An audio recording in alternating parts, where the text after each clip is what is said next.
On va parler de notre dossier People de l'été, on va parler de Johnny Hallyday, du clan Hallyday évidemment, et nous recevons sur le plateau quelqu'un qu'on connaît bien ici à TPMP, c'est Jacques Verrica qui est là. Bonsoir, comment ça va?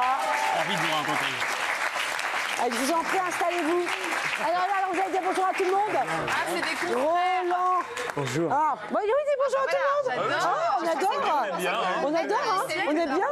Alors, Quelle élégance, maître. Quelle élégance, maître. Voilà. Quelle élégance, maître. Là, avocat du patron, comment ça va? 25 ans avocat de Johnny Hallyday, 25 ans. Vous écrivez ce livre, vous avez partagé son intimité, vous avez partagé ses galères, vous avez partagé ses coups de cœur. Enfin, vous avez tout partagé avec Johnny Hallyday. Pas tout. Hein? Non, pas tout. Rien. Dans la limite de ce que vous pouvez partager. Non, mais c'est vrai. Vous avez vécu avec le boss pendant des années. Vous avez aussi suivi les conflits, effectivement, qu'il y a eu à l'occasion de son héritage. On a le sentiment aujourd'hui que les choses se sont plutôt apaisées. Est-ce que je me trompe? Ah, mais elles ne se sont pas plutôt apaisées, elles sont totalement apaisées. Vraiment? Pour de vrai? Totalement. Donc, sur le plan judiciaire, en tout cas. Oui, bien sûr. Donc, ça fait 4 ans maintenant que nous avons réussi à clore le dossier. Il n'est pas question de revenir dessus d'une manière ou d'une autre. Mais ils se parlent un peu entre eux? Est-ce que Laetitia parle à David? Je ne sais pas. Parle à Laura? Parce que c'était un peu tendu quand même. Je ne sais pas. Alors, peut-être que la justice. Non, toi tu dis non, Roland. Mais peut-être que la justice a réglé le problème. Ouais. Mais non, ce n'est même pas la relation... justice, parce que si vous voulez, il y avait un tel conflit judiciaire pendant 2 années de procédures qui partaient dans tous les sens que nous sommes arrivés avec une nouvelle équipe à l'époque, essayant en tout cas de permettre de trouver un accord qui soit dans l'intérêt de chacun et dans l'intérêt des 4 enfants. Et j'ai toujours essayé d'être fédérateur. Mon rôle était précisément d'essayer de ramener un peu de raison, en raison de mon grand âge précisément, puisque je pouvais me permettre, en tant que plus ancien des avocats présents, de peser un peu. Et j'ai été ravi de voir que tout le monde était finalement satisfait. Et je crois que chacun a pu tourner la page sur ce plan-là, en tout cas. Mais il reste quand même effectivement des aigreurs. Il reste un peu des aigreurs. Sur le plan personnel, il ne m'appartient pas. Vous les avez un peu, les enfants de Johnny? Vous avez gardé des liens avec... Je n'ai pas de contact, non. Je n'ai plus de contact depuis un certain temps, parce que Laetitia vit à Los Angeles. L'éloignement fait que les relations sont distendues. Mais Johnny, il a laissé beaucoup de dettes, en fait, à Laetitia. Comment ça? Il a laissé beaucoup de dettes, non, dans son héritage? Ouais.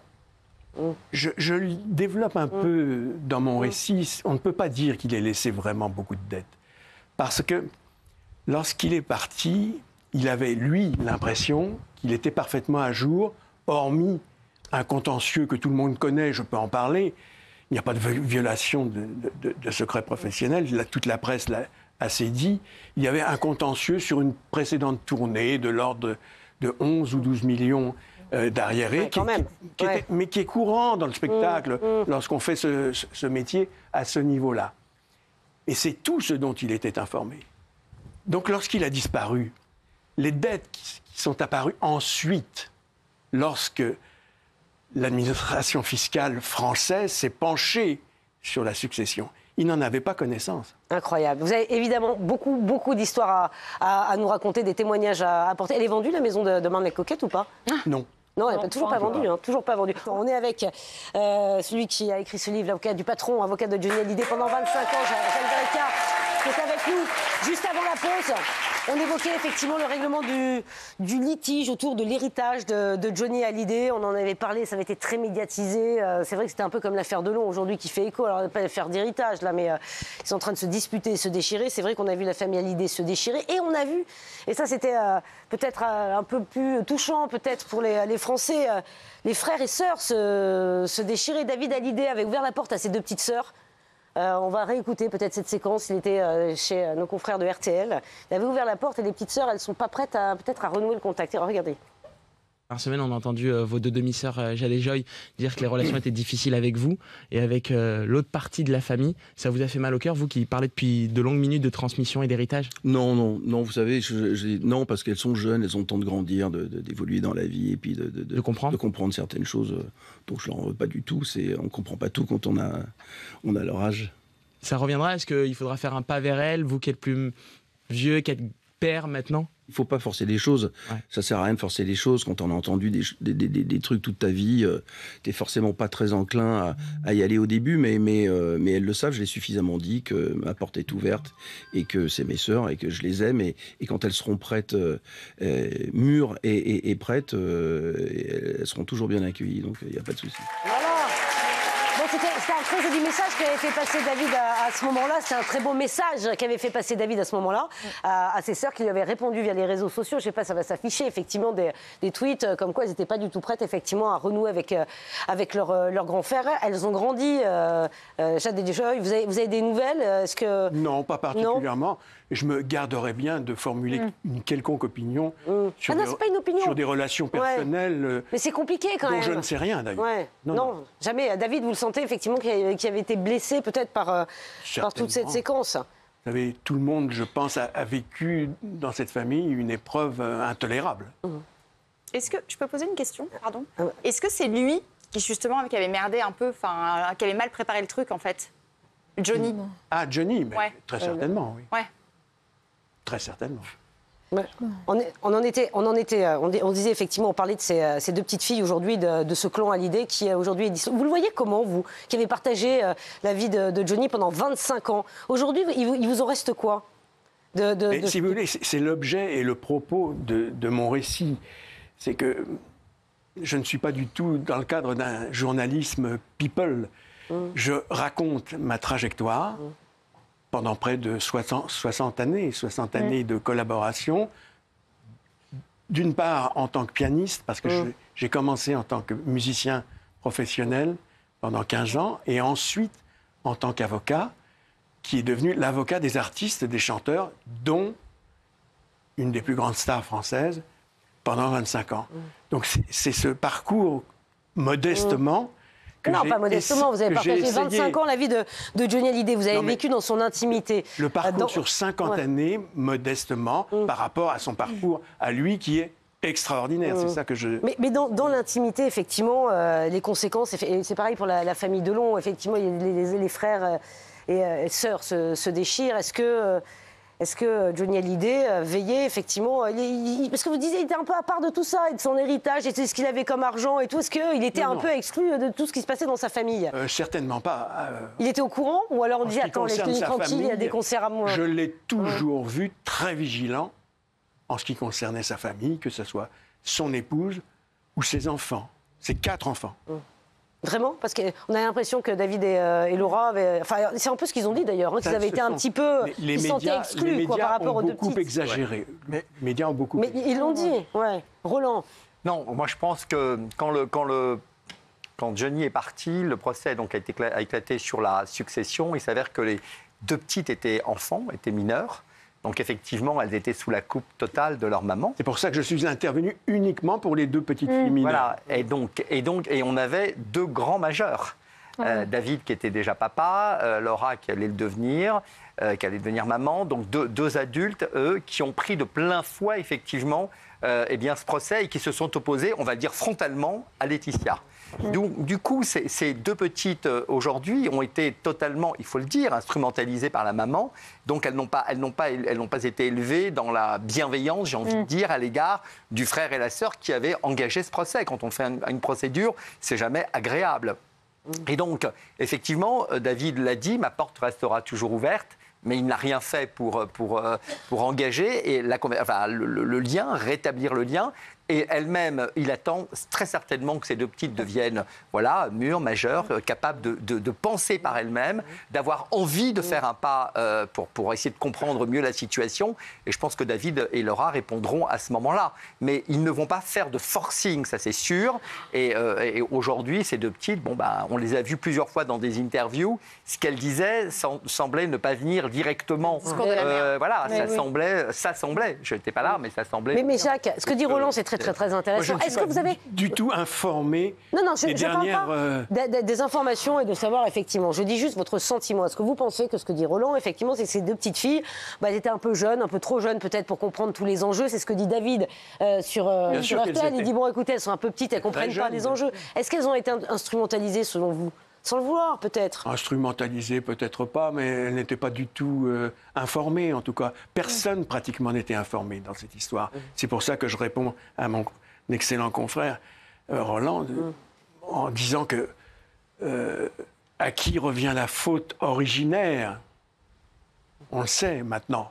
Ce n'est pas moi qui le dis, tout le monde l'a dit. Qui? À qui la faute? C'est Johnny Hallyday. Pourquoi? Parce qu'il n'a pas fait peut-être correctement les choses au moment. Est-ce que c'est lui qui aurait semé sans le vouloir peut-être de la discorde? Diviser pour mieux régner? Sans le vouloir, très certainement. Sans le vouloir, c'est sûr. De quelle manière, vous qui avez vécu avec lui? Parce que moi, ce qu'il m'a dit, j'étais à Los Angeles avec lui en avril 2014. Il venait de faire un testament où il m'a dit très rapidement, je viens de faire un testament pour que mes deux petites, à l'époque elles étaient toutes petites, mes deux petites filles soient protégées. Je n'ai pas trouvé quoi que ce soit à redire. J'ai dit, parfait, formidable. Il s'est trouvé qu'ensuite, il y a eu un autre testament qui a été fait en juillet 2014, 4 mois après. Et là, je n'étais pas là, je ne sais pas ce qui s'est passé. Mais les volontés étaient à peu près les mêmes. Donc, il savait ce qu'il faisait. Voilà, il protégeait les deux petites, mais les deux grands... Mais les deux grands étaient déjà protégés, permettez-moi de vous le dire, par le passé. Parce que par le passé, les deux grands n'avaient pas été négligés par leur père.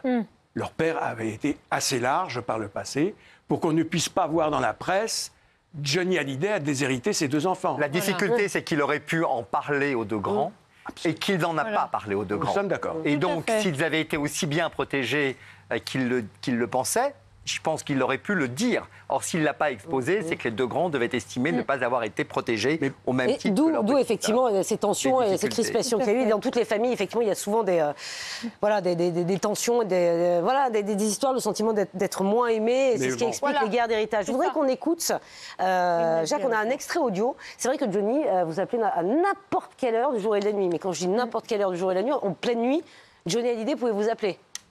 Regardez. Ça arrivait. Oui, bonsoir. Je m'excuse, il est tard. Il est 1h moins le quart du matin. Je rentre de studio. C'est Johnny Hallyday. C'est un message pour Jacques Verrecchia. Jacques, je ne sais pas quel est l'imbécile heureux qui a pu te téléphoner pour te dire des absurdités de ne pas penser Voici. Il n'avait pas question. Je compte sur toi pour poursuivre Voici dans mes intérêts et ceux de Laetitia, bien sûr, de la façon la plus dure qu'il soit. Voilà. Donc ça, il est quoi? Allez, il est 1h moins le quart, donc il traite les affaires à 1h moins le quart. Vous aviez l'habitude? Mais non, mais attendez, entendre la voix de Johnny, d'abord, ça nous touche tous, premièrement. Et voilà, il réglait ses affaires avec vous très tard. Il n'aimait pas que la presse People salisse sa famille. J'ai beaucoup... C'est un exemple, simplement, qui permet de voir, contrairement à ce que beaucoup pensent ou pensaient, qu'il était extrêmement vigilant, extrêmement attentif, dès lors qu'il y avait des atteintes qui pouvaient effectivement être préjudiciables à sa famille, à ses enfants et à lui-même. Donc il me donnait une information, vous voyez, après une journée de travail, il rentre à 1h du matin, il me laisse un message, comme parfois il le faisait, pas tous les jours heureusement, et puis il me donne une information que j'utiliserai le lendemain, voilà, c'est tout. Donc il ne vous demandait pas de répondre dans la seconde? Ah non. Non? Vous décrochiez le téléphone à 1h du matin? Non. Non, jamais. Jamais. Vous le laissez, qui que ce soit, vous laissez effectivement, laisse-moi un message, je traiterai ça demain. Même Johnny Hallyday, parce que c'est vrai, il rentrait de concert, pas évident de traiter ça. Mais ça arrivait souvent. Oui. Et 1h du matin n'était pas le plus tard. Oui, voilà, c'est ce que j'allais dire, effectivement, encore 1h moins le quart, Isabelle. Ce que je trouve incroyable, c'est la façon dont, brusquement, vous êtes licencié sur une lettre, sans un mot d'explication. Et ce qui est encore plus incroyable, c'est que vous êtes gentil, parce que vous n'avez pas cherché à en avoir, apparemment. C'est l'usure du temps, vous savez. Alors, mais il faut expliquer aux téléspectateurs, il n'est pas du tout là-dessus. Effectivement, vous avez été 25 ans au bout de 25 ans, et ça s'est fini un peu brusquement. C'est une durée extraordinaire, exceptionnelle.